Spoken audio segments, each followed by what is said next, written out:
Nagsisimula ng bumuti ang kalidad ng hangin sa ilang lungsod sa Metro Manila kahit na patuloy ang pag-usok ng nasusunog na Navotas landfill. Pero paalala ng mga otoridad, huwag pakampante lalo't may mga pollutant pa rin sa hangin. Nasa frontline ng balitang yan, si Mon Gualvez.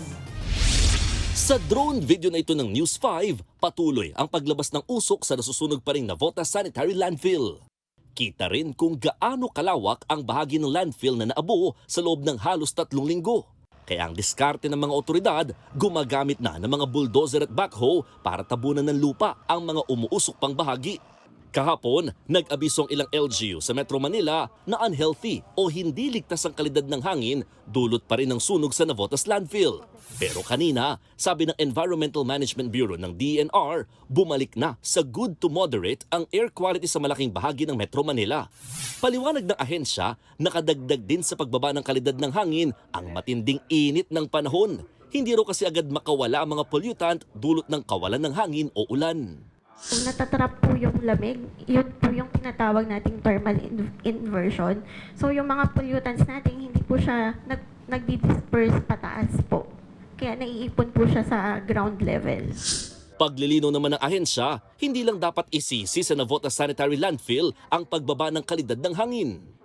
May time po na dun sa area na to, sobrang traffic or may mga activity po sila, tumataas po yung air quality dun sa. And then yung iba po is may time po kasi na may mga nagiging sunog. So yung area na nagkakaroon ng sunog sa area natin, tumataas din po yung air quality. Sinubukan ng aming team na tignan kung gaano na ba kalala ang nararanasang polusyon.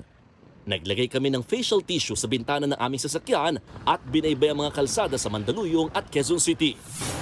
Makalipas ang 1 oras, mapapansin na medyo nangitim itong facial tissue na isinabit natin sa sasakyan kumpara dito sa bagong kuha.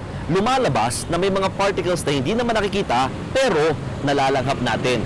Paalala lamang, itong experiment na ginawa natin ay para sa visual experimentation lamang at hindi kapalit ng actual air quality measurement na ginagamitan ng mga instrumento.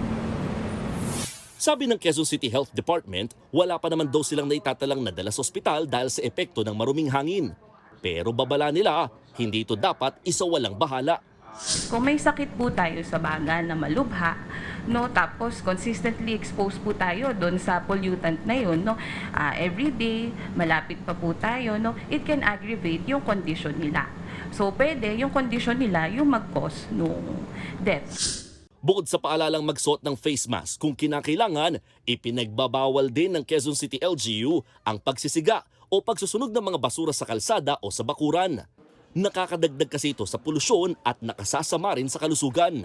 Ang sinumang mahuhuli ay may parusang hanggang 5,000 piso at pwede pang makulong ng mula 6 na buwan hanggang 1 taon.